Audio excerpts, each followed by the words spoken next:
Hey, Top fans, it's Bill again from Top Fan Rivalry. Here this time with a group of our friends, a group of our top fans, and we are going to discuss the Hall of Fame today. It's going to be a lot of fun, a lot of passion behind it. So let's get started. We've already done intros, so we're not going to go through and do intros again, but there are, let's see, 8 of us on here besides myself. So Jackson, we're going to start out with you. You're our top fan stats guy. Tell me what classifies in your mind as a Hall of Famer. Someone who was dominant for their period of time, the best for their period. I think it's important to classify people in the Hall of Fame based on the competition they played against. I don't think it's really fair to compare them against past players or future players. That shouldn't be held against them. It's who they played against. Okay, I like that. What do you think, Ernest? I'm of the same vein. It's the greats of their generation. Okay, of the generation. Brian? Same. It's guys who are dominant for a period of time. Their numbers don't lie. Their stats are there, and they're numbers that can't be touched by other people. Yeah. Chris, what do you think? I would even go further and say maybe top 3 in their position, especially. Yeah, and I like that argument with the eras, because I think it's so unique in baseball when you see steroid era, replay era, post steroid era, everything is so unique and nuanced. I think it really deserves that. But in that own era, top 3. Okay, I like that, top 3. What about you, Jamie? I think it should be, of course, stats, because stats really tell a part of the story, but I think it's also their contribution to what they have given to baseball. Maybe something that makes them stand out other than just stats. Okay, so on and off the field is what you're saying? Mm-hmm. Okay, what about you, John? I think, all you guys have hit on some pretty good points, but historically, I think the baseball writers have voted on mainly stats and measuring that against other, just kind of those numbers that they, have hit, right? And if you hit those numbers, basically you're in the Hall of Fame. But we would like to see it measured on, players in your era, because that would make a lot more sense. But a lot of times, and we've seen it, especially lately, it's if they like you, and you're on borderline Hall of Fame, you're in. If they don't like you, you're out. Mm-hmm. That's where you're almost leading us to what we're going to talk about next. So I agree. What do you think, Sarah? I very much agree with Jamie, especially because one of my favorite parts of the Hall of Fame ceremonies is hearing the old teammates speak about the inductee. And that all goes back to also the era that they played in, what was going on inside the clubhouse, what was going on in the dugout, what contribution did they make? Because usually our better players are a leader in the locker room. And that's what I think makes a Hall of Famer, because you are bringing something more than just being good at the sport. Yeah. Exactly. I love it. What about you, Dave? I like that a lot. That was really good, Sarah. I would just add to that and say it's kind of like impact on the game, and it's impact on the game in the city you play in. There's a lot of East Coast bias that really needs to go away. That's probably the biggest part, is just impact on the game. And I think too that a little more weight needs to be given to guys that throw no hitters, that win World Series, that win MVP awards. I think that it carries a lot of weight. If you can pull that off, I don't care what your stats are, really, how they compare to the guy next to you. You're getting it done when it counts. Yeah, absolutely. Mike, why don't you wrap up this question? What do you think makes a good Hall of Famer? Well, it's the Hall of Fame. I mean, it's supposed to be the best of the best. I'm a bottom line, your numbers guy. Ty Cobb's in the Hall of Fame. Was he liked? No. Was he a good guy? No. It doesn't, personality doesn't always matter to get into the Hall of Fame, but if your numbers are there outside of, cheating, which you said we're going to talk about, which is good because I definitely have thoughts on that. But numbers, I'm a numbers guy. It's baseball. Baseball is numbers. Good guys I enjoy good guys, but there's good guys that are in the Hall of Fame and there's bad guys that are in the Hall of Fame. Yeah. There's Mike, to that point, I remember, I know that baseball counts everything, right? But for some reason, it didn't dawn on me. I was watching a movie 20 plus years ago called For Love of the Game with Kevin Costner. And he's sitting there trying to impress, who was it, Kelly Preston or something like that? He's trying to impress this girl. And she says, well, how many times have you lost? And he's like, 146. And she's like, what? He goes, no, that's over like 20 years. We count everything in baseball. So you're right, Mike. There's a number factor to it. Okay, so we classify what a Hall of Famer is. So now there's been a lot of talk recently about guys who haven't gotten into the Hall. Predominantly, there's 2 or 3 names recently that I'm sure we can talk about, and I'll let the group here bring them up. But there's a few names that now are off the ballot, off from the Writers Association, and now under the Veterans Committee that didn't make it.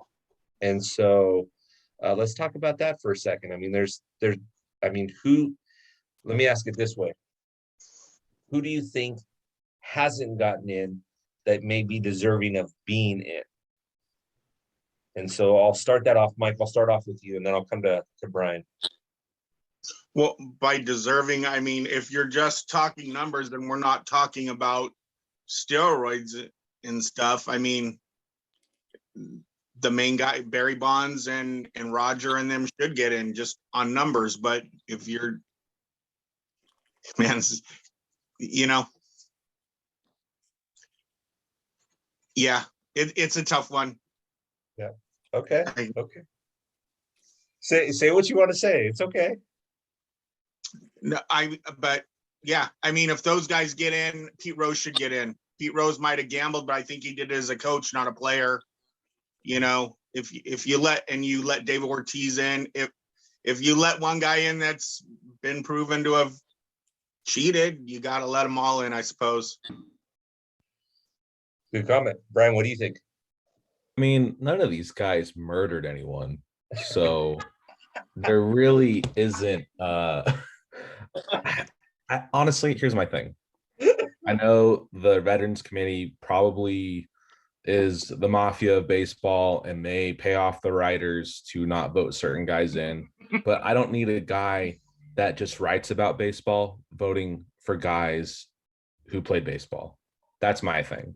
But if I were to pick a player who didn't get in this last ballot and should have, I'm going Roger Clemens, because even though the guy did roids, he was getting guys out that did roids as well. So that's short and simple, Roger Clemens. So Sarah, you're a New Yorker, you're a Mets fan. So Roger Clemens, what do you think? I agree. But also, and we talked about this on the ladies' night episode. Yep. At this point, steroid use, the betting, all of that, as Brian just said, no one killed anyone.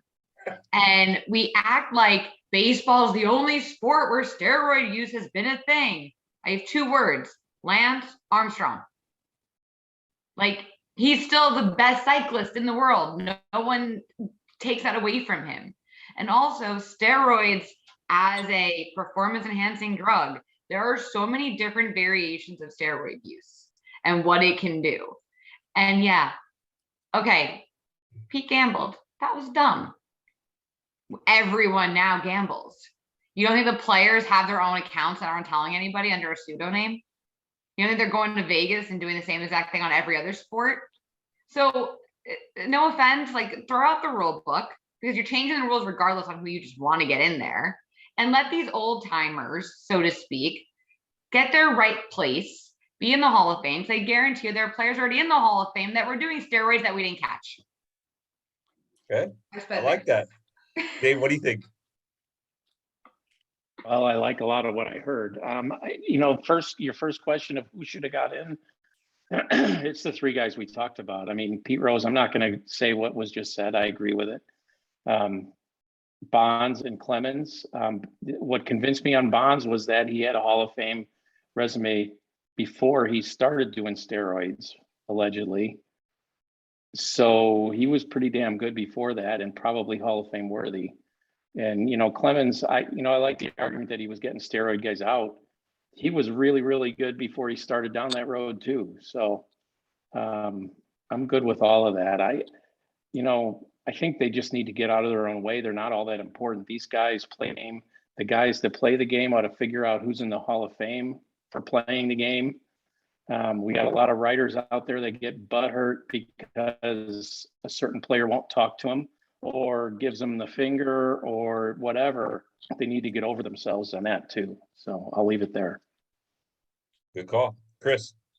Well, you guys had a really good streak going with like the bond stuff, but I am your typical baseball purist. I just think rules are rules and they should be followed as such. I had a really good conversation with an Angels beat writer, and he's a baseball writers member, and so he votes on the Hall of Fame, and we had a really good discussion, and he really cleared up a lot of things that I didn't know before, and it really changed my perspective because I really see the Hall of Fame induction. It's a game in itself, and we always talk about the writers having hunches over people, but if you don't have the right attitude, if you break these rules, then it's going to come back to haunt you in the voting. And so I am honestly personally against the guys like Bonds, Clemens, and Sosa getting in. I honestly think they're legends. They're legends in the game. They'll never be forgotten. But they're going to be in that same category as maybe a Kurt Schilling, where they just broke too many rules and they turned too many heads, and that's eventually going to be their downfall. So if I'm going to pick one guy to go in, crossing off all those steroid users' names, I'd probably go with a guy like Scott Rowland. I think he will get in next year. Okay, I like that. Ernest, I know you got opinions on this. I'm a purist too. I think that there are two ways to look at this. Bonds, Clemens, and all those folks obviously deserve to be in the Hall. They have the stat. They were great players. But the Hall is more than that. Especially when it comes to the steroid use. To me, it's more than just the performance. What they did was a violation of law. It's illegal to take these medications, and it's illegal to do it without a doctor's prescription. What does that say to high school kids and football players or baseball players or whatever about steroids? No one should be taking these kind of medications without doctor supervision. That's just the way it is. And I personally was disappointed that no one was prosecuted for it.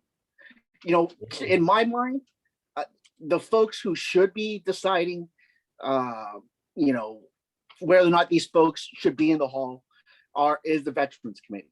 They're the ones who are going to have to deal with these guys in the Hall. They're the ones who are going to decide whether or not it taints the Hall or not. In my mind, it should be left to them. So I have no problem with the reporters not, electing them or voting for them. Let the Veterans Committee handle it. Okay, I like that. Jamie, what do you think? Ooh, I love what Ernest just said. Ooh, really. And if there was one person that I would want to go into, that I would love to see in the Hall of Fame, it would be Pete Rose. Even with the gambling, because he didn't do it as a player, he did it as a coach. But you keep saying, I've heard everyone say, Bonds, Clemens, they were great players, even though they did steroids and it didn't kill anyone. But didn't the steroids make them enhance their playing? Isn't that the reasons why they did these things? So really, can we count their stats as actual stats? And that's where I'm coming from as a purist. You can't just say, nope, they get in because it doesn't matter if steroid use, it doesn't matter. No, that's what made them so good. And even to Brian's point where he was saying that, Clemens was getting out people with, who were also roiding. It doesn't matter. You're cheating. Cheating is cheating. And you're using it against a game that is supposed to be the purest game there. It's America's pastime. So, and I agree with Ernest 100% that it shouldn't be writers inducting these players into the Hall of Fame. It should be the Veterans Committee. Really, writers shouldn't even be a part of this. Maybe make recommendations, but it should be the veterans. Okay. Yeah, it's an interesting point. I think overall, the overall consensus is, I mean, let's not forget Pete Rose gambled to win. He has no control. He didn't throw the game. He has no control over it. So, okay, bad mistake. You lied about it. That's probably not good either. But I mean, don't we have 435 people that we call Congress that lie every day anyways? And they still get raises and promotions. So, hey, anyways, that's probably a different podcast. Jackson. You know what? What's One thing though, like that you making a point about that I want to kind of get the reaction to some of our purists. I want to see their facial reactions to this. Go ahead. A couple of years ago, if you smoked weed, you were going to jail. Now it's legal. So what happens if the laws change, guys? Do we only base it off the era they played in? Because that is something we should really factor in. Because a lot of Let's be purist. You know? No, I completely agree with you. And it should be on the era. It should not be against all of the time of baseball. We should be voting on era because everything changes. And you know what? If we want to say steroids is no longer illegal in baseball, then fine, make it a rule. But don't penalize people for doing it, even though they've been doing it probably since high school, and wonder why are they doing it. It just makes no sense to me. It's bananas. Bill, can I say something real quick? Yeah, go for it, Jet or Mike. So I was listening to KNBR last week, and they had Doug Glanville on. Okay. He played for the Phillies and maybe a team or two after that. In that era, and he didn't, and he wrote a story about it. That's out somewhere, and he didn't take them, and you know, he just said it he had to really think about it, and it was, you know, it was just something he just didn't want to do. And he talked about the people he knew and a lot of people in the minors that didn't want to do it, that, you know, affected their careers, because a lot of these guys were doing it and took a big advantage out of it compared to the guys who were just trying to work hard, you know, and they fell behind because they didn't take that, you know, have that advantage. Yeah, Doug Lanville's also like 90 pounds soaking wet. So, but I think I want to chime in a little bit too with like steroid use. My dad always says, he goes, steroids don't make a player great, they make a good player better. I might misquote him, but something along the lines. Like people have said, Barry was on the track before he did steroids and anything. Mhm. But when we think about it, those MLB knew kind of, they're like, wow, these guys are jacked. Like, well, it saved the game. One, like Hall of Fame's a museum as well. It's baseball hall and museum. Mhm. Let those guys in, teach the younger generations what these guys did. Oh yeah, that's Barry Bonds' plaque. Yeah, he had a great career, but kind of got clouded by this. It's educational purposes. It's leading the history on too. So that's just me. I've been to the Hall of Fame. I And let those guys fully in. agree with Brian. Like, I'll even go to further. What's next? They're not going to let the players put creatine in their protein shakes. I mean, everything that is not natural. Where do you think steroids kind of came from? It's all the same supplements that people are still currently taking. So I think the bigger issue is more, do you not want any, half these protein powders have crap in them. Trust me, I know. I have a shake a day. Okay. Well, I think the bottom line is like there's a banned substance list, and I think it's you, and someone could correct me on this, but it was 2003 when they started testing and enforcing the test, because I think someone mentioned David Ortiz earlier. He failed the drug test, but it was before they started enforcing it in 2003, and that's why he kind of was able to make it into the Hall of Fame. But I think what we're arguing here is, even so, once something is said to be illegal, like steroids and PEDs, they're illegal. We have a banned substance list. Whatever is on this list, if you get tested positive for it, you're probably not going to make the Hall of Fame at this point. That happened in 2003. And all these guys we've been talking about, they all failed those tests and admitted they failed those tests after that point, and meaning they were cheaters in that rule book. With that frame of mind, I don't think that a baseball writer could, in their right mind, vote them into the Hall of Fame. I don't think Barry Bonds was ever on a list. he never Well, but tested he positive. admitted in his book, I believe. Yeah, but he never tested positive, whereas David Ortiz did. So you're kind of saying, oh, David Ortiz, nice guy, he's so funny. I'm gonna forget about the test on the Mitchell report, but Barry Bonds is a big jerk, and he and he broke the home run record, so we're gonna hold it against him. I think it's, I think we're splitting hairs there, and we just talked about what makes a Hall of Famer, and are you dominant in your era? Well, we have a steroids era where people were dominant, and it depends on your definition, right? But most of us in here said, were you dominant in your era? And these guys were, and we don't know. Like, that's the whole point, is we don't know how many of them were taking steroids, just because the big guys, were breaking all these stats. All of a sudden, no one thought about Brady Anderson, or he hit 50 home runs that year, or like all these little guys, these shortstops and second basemen taking steroids, that just because they didn't make them great or hit 25 home runs instead of 20, so I think we're holding it against the guys that dominated, because they were the ones that dominated, and I think we're trying to manipulate who we hold it against, because they're jerks, right? Roger Clemens, I'm never going to admit to it, and just screw all you guys. Or Kurt Schilling comes out after baseball's over, and he's a hardcore conservative, and so we're going to hold it against him, and so we're splitting all these hairs, right? And now, do we keep the guys out who are using stickum on the baseball, and now they're throwing that much faster, or they're getting these big contracts like a Garrett Cole, and all of a sudden he's not as good, because all of a sudden we're changing that rule. And now, how many wins did he get when he had that, and so I think baseball and most sports in essence are, where can you get your edge, and how can you get that edge, right? And so even if you go back in baseball time, there's guys trying to scuff the baseball, or throw a splitter, or a spitball, and I got caught. Oh well, maybe I'll try it again tomorrow, or I'm corking my bat. Who knows how many of those were corked bats. So I think we're always trying to get an edge in sports, and in football, like, they don't even care. They don't even care about steroids in football. They like, oh, dang, you got tested. Oh, you're positive. Oh, you got a 5-game suspension or whatever, right? Get back here as soon as you can,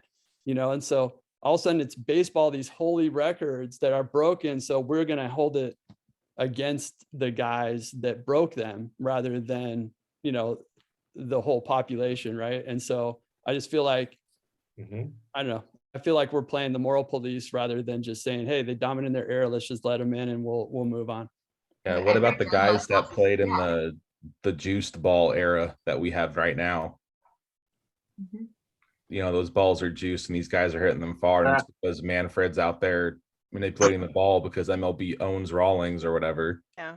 So in 10 years, we'll have the same discussion of like, well, that guy, most of his games, they're primetime games, and he hit balls that were pretty juiced. So who knows? Also, what about the fact that every journalist just wants a story? Yeah. And by the way, I worked the media room. You hear them talking about how they're going to turn a storyline. And Chris, I know you have a radio show. We're not saying that this is you. Don't take it that way. But bottom line, radio hosts do the same thing. We can look at politics as the best example. If you feel one way, you watch Fox. You feel another way, you watch NBC. And you try to find somewhere in the middle. It's the same thing in sports, except instead of picking 2 different platforms to watch it on, you're choosing the side of the journalist versus the side of the player. Personally, I don't need a journalist to tell me how the game went down. I watched it myself. Thank you for your time. I have my opinion. Amen. So John, to your point, I was actually in a car with a family member years ago. I was probably about 10 years old, and we got pulled over for speeding. The cop comes up. If I wouldn't have experienced this myself, I wouldn't have believed it. The cop comes up to our window and says, "Do you know how fast you were going?" And my family member says, "Yep." He says, "Do you know what the speed limit is?" And my family member says, "Yep." So what cop says, "So what's the speed limit?" And they looked at the cop dead in the eyes and said, "As fast as you can go until you get caught." Cop started laughing. Nobody got a ticket. It was awesome. But to your point, John, it's like we're going as fast as we can go until we get caught, and then we slow down, right?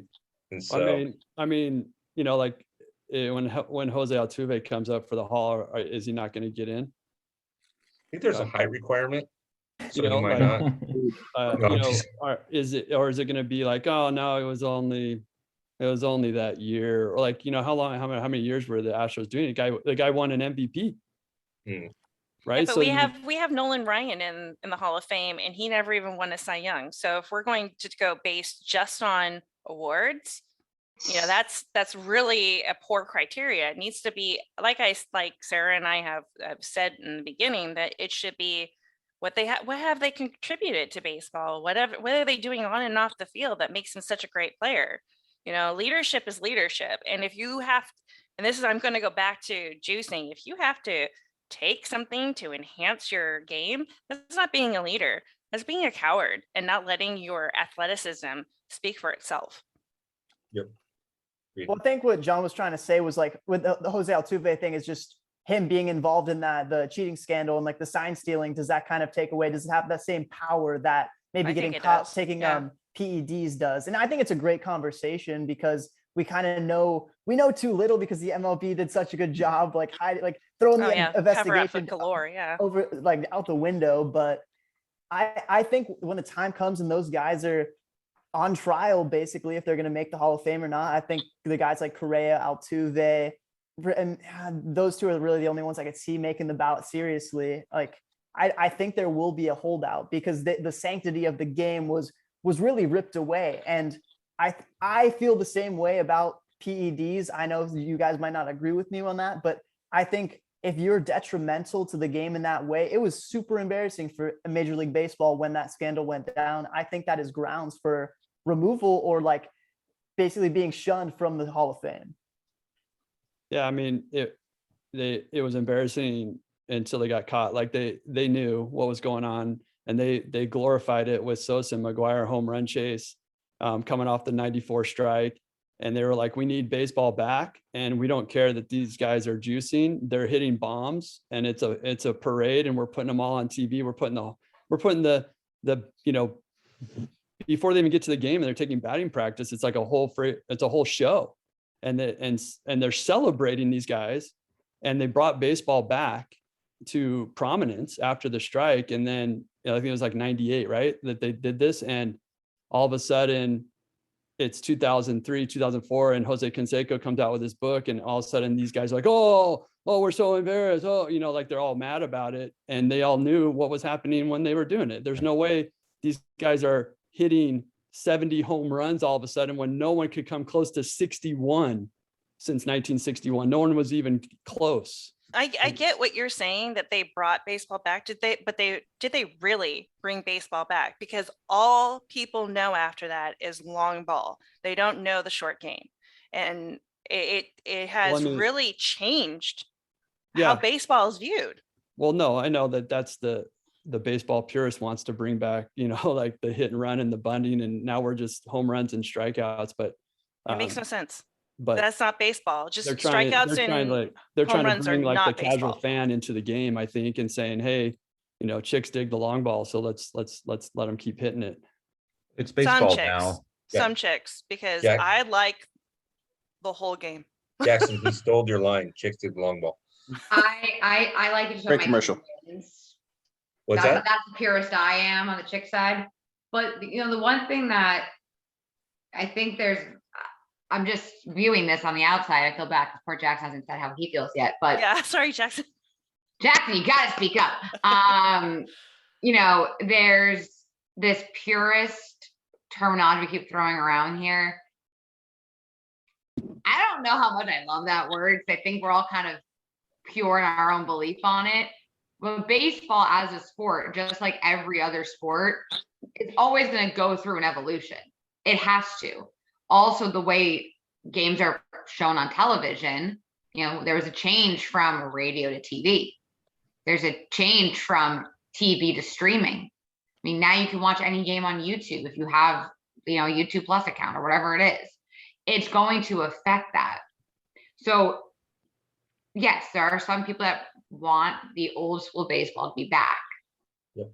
The reality is the steroid era also did another thing for baseball.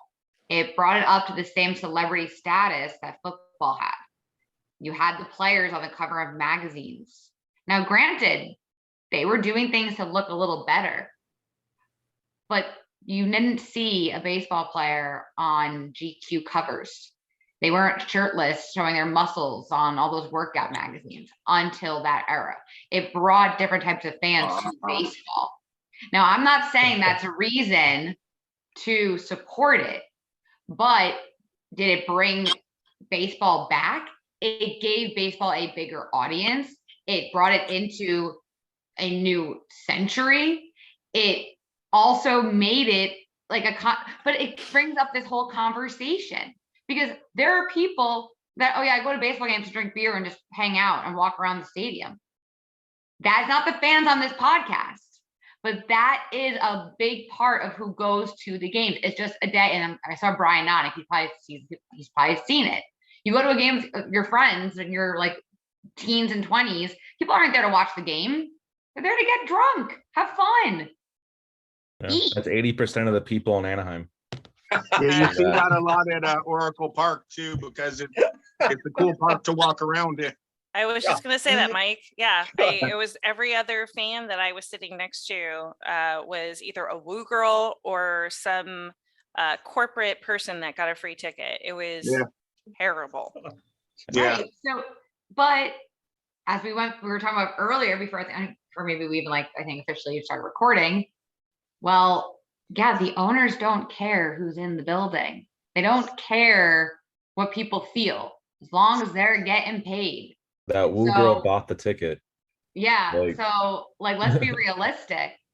Sexualizing these guys when they were on steroids and taking them. And now the fact that every player works out at the same levels of bodybuilder, that's why they're doing it. They need to have a status next to them for people to watch. Because unfortunately, the purists on this call, the purists that love baseball, the veteran generation, guys, we're not the majority. We have to own it. You just made me feel old.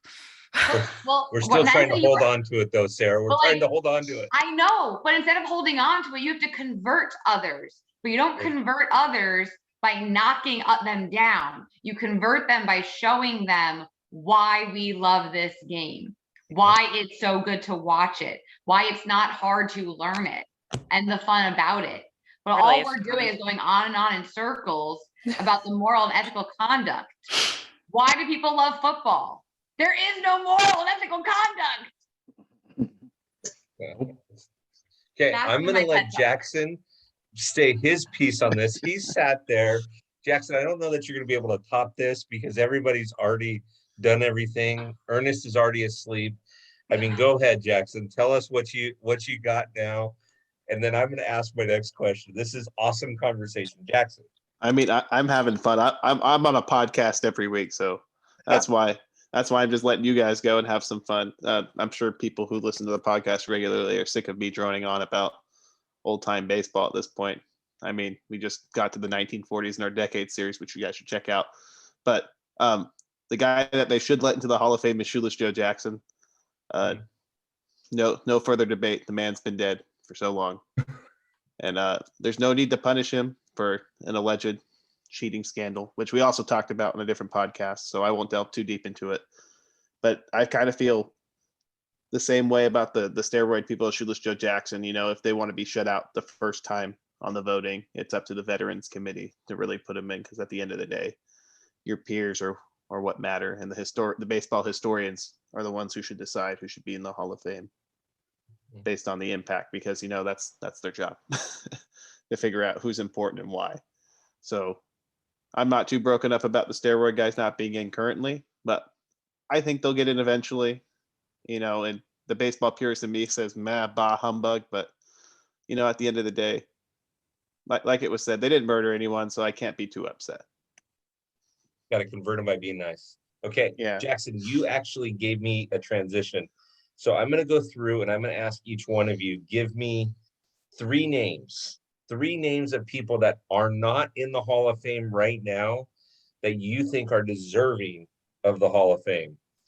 And some of you I've already had this conversation with, so this is going to get fun. Mike, let me start with you. Do you 3 names of people that you think really deserve to be there but aren't there? Well, I don't really have 3. I think, Pete Rose is my main one. Okay. That's What about Garvey? What about What about any of those guys? they're Hall of Good. They're not Hall of Fame. Okay. What do you think, Brian? Do you got a couple names for us? I got 3. I got my guy Torrey Hunter. Okay. I got Garrett Anderson, and I have Jorge Posada. Okay, ladies and gentlemen, an Angel fan, by the way, just in case you're. But yes, Jorge Posada. I agree. Jorge Posada is a switch hitting catcher that Jackson, what he hit 280 in his career, something around that I'm working on it. avenue. So okay, Ernest, Also- what about you? Oh yeah, go ahead. Sorry. I only got one name, Lou Whitaker. I don't understand how you can have Alan Trammell in the Hall and not Lou Whitaker. That's a good question. That's a good question. I thought Lou was in, but apparently he's not. Yeah. Chris, what do you think? All right, 3 names, and I'm taking like the current approach of guys who are on the ballot right now. But with one exception, I do think you're not a baseball fan if you don't think Pete Rose should be in the Hall of Fame. What he was able to accomplish without quote unquote cheating, unbelievable. No, it's a good debate everyone's going to have for the rest of time, but I don't think he's going to get in. He should be in. And then the other 2 guys who are on the ballot right now, who I think will make their way to the Hall of Fame. Number 1, Todd Helton. I think you really got to appreciate a guy who did it the right way during the steroid era, still had amazing numbers, had the longevity, had the loyalty, had the accolades. I don't think he just won MVP, but he was always like runner up or 3rd in that race. Gotta love him. And then my last guy, I think Jeff Kent. I really think there's a lot of nuance that comes with the second baseman. I don't know what it is, but they never really have the same type of stats that other guys do. But with my like positional approach, I talked about that when you asked the first question. I think he was by far, if not the best second baseman of his generation. Definitely deserves a Hall of Fame bid at second base. So Jeff Kent went to my rival high school. So as long as we keep him out of the Hall forever, I'm okay with that. Because he went to my rival high school. No, I'm teasing, but I agree with you. Dave, I already know one of the ones that you're going to say, but give me a couple of names. Well, I'm going to preface it with the fact that I think, a lot of what we've talked about, the foundation of it is, the owners are here to make money. They don't really care about us. They don't care about anything else. They're there to make money, whether it's on TV rights or butts in the seat or whatever.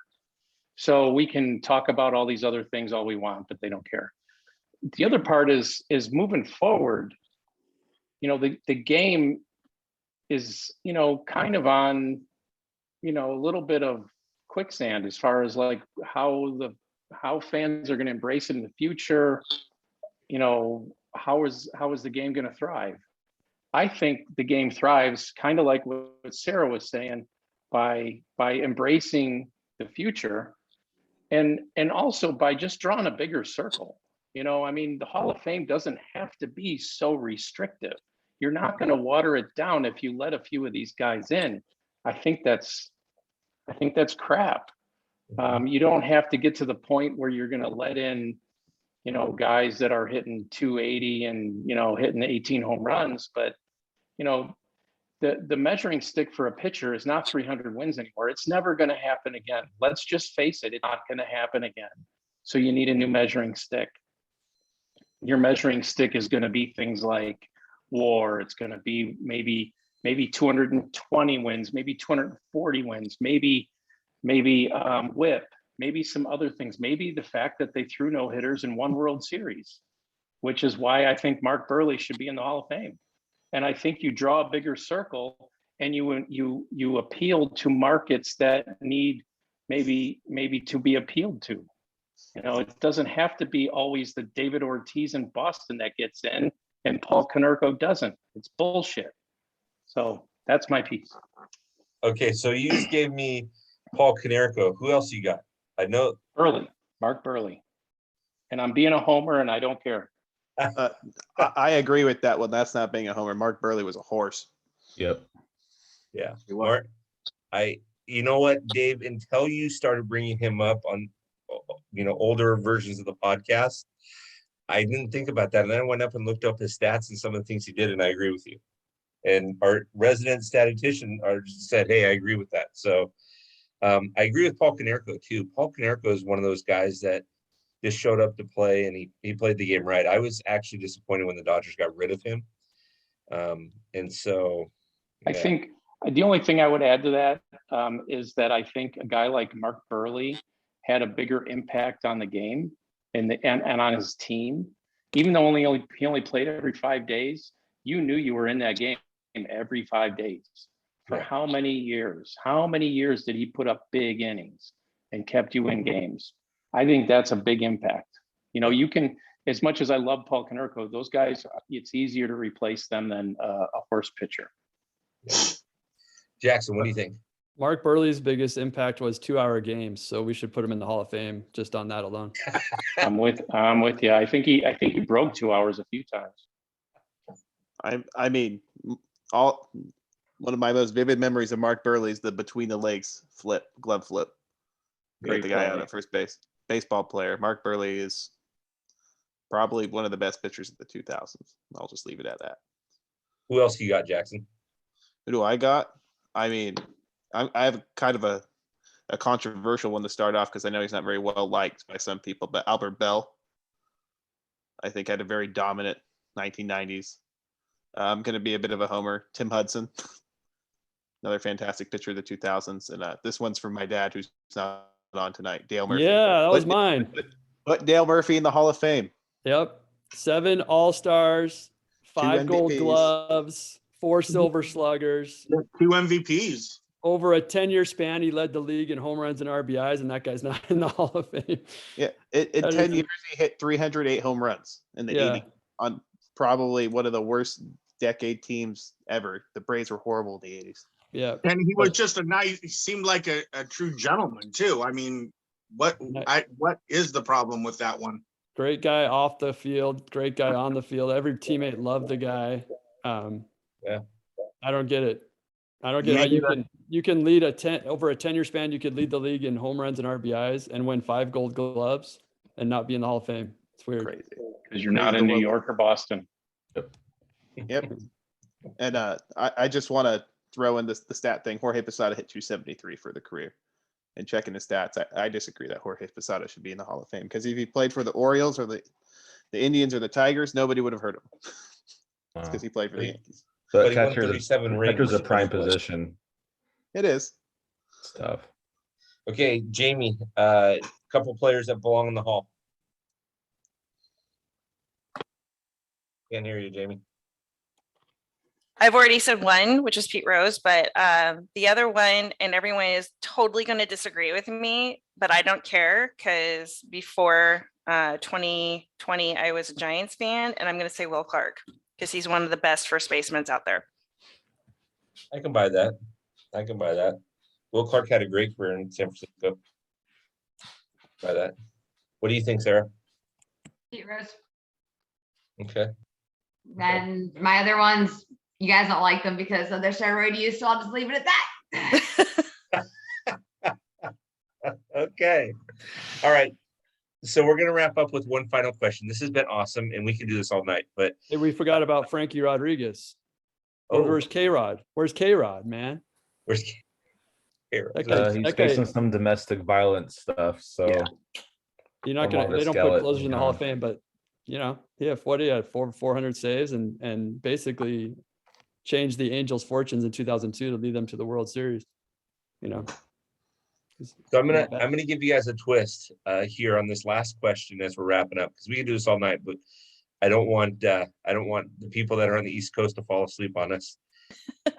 With the exclusion right now of Mike Trout, okay, with the exclusion of Mike Trout, because that should be a foregone conclusion, and probably with the exclusion of Clayton Kershaw.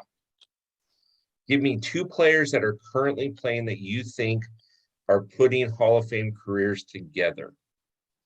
Okay. And so Chris, I'm gonna start with you. Kershaw's out and Trout's out because those guys are probably gonna get into the Hall anyways. Give me two names. Okay, Chris. I think the low-hanging fruits, Albert Pujols. I don't even know if he's still active. I'm not up to date on my stuff, but I'll go for some younger guys, make it really interesting.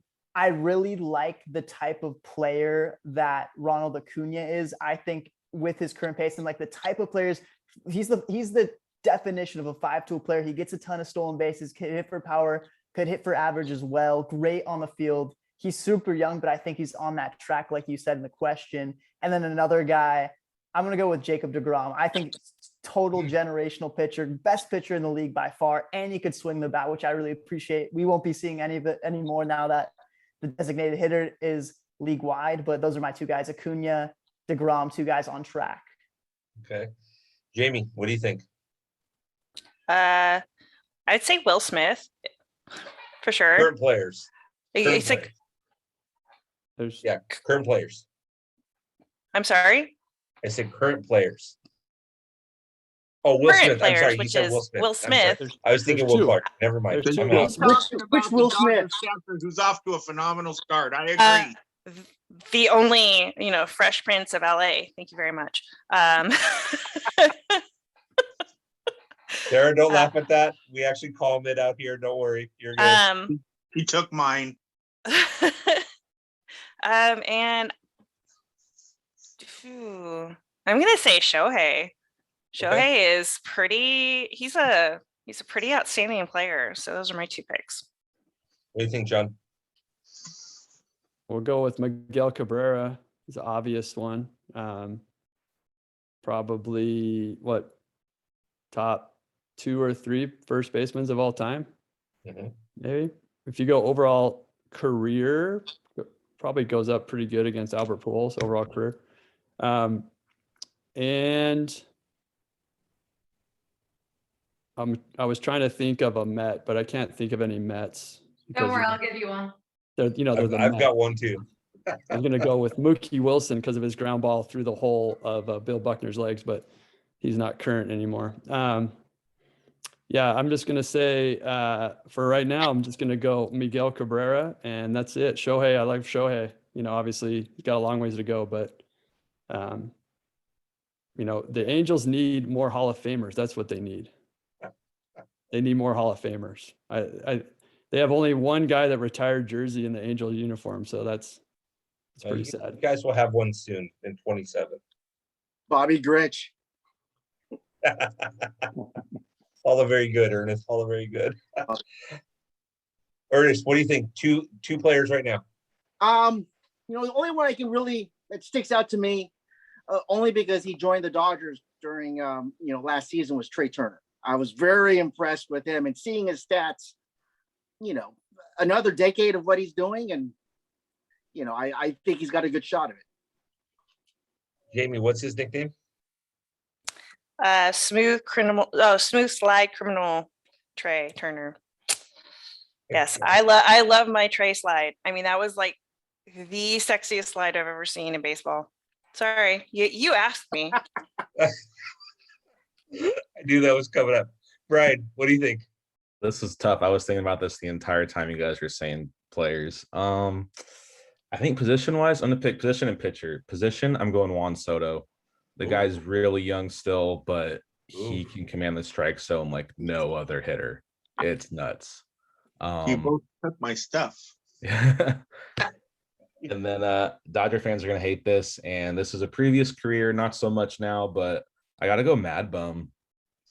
Like, guy's a solid guy throughout the regular season with the Giants, and a guy you don't want to face in the postseason.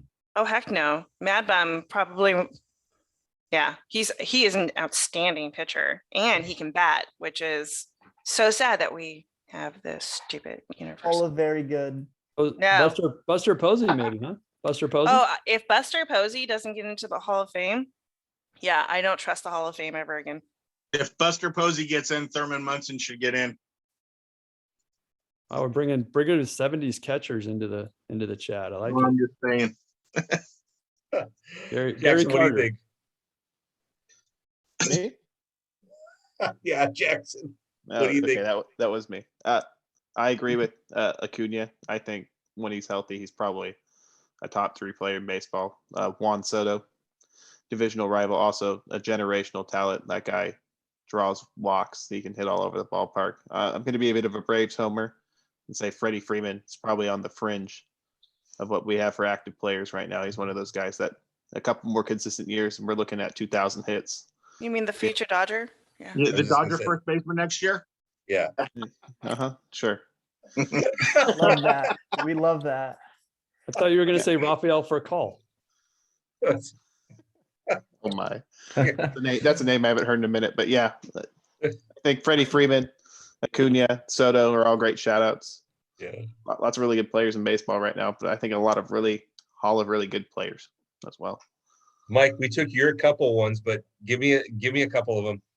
I was gonna say Juan Soto for sure. I think that kid's he's a stud. He's a horse. And Will Smith, his trajectory, he's off to a great start. If he, you're talking catchers, and their numbers don't have to be quite as gaunty as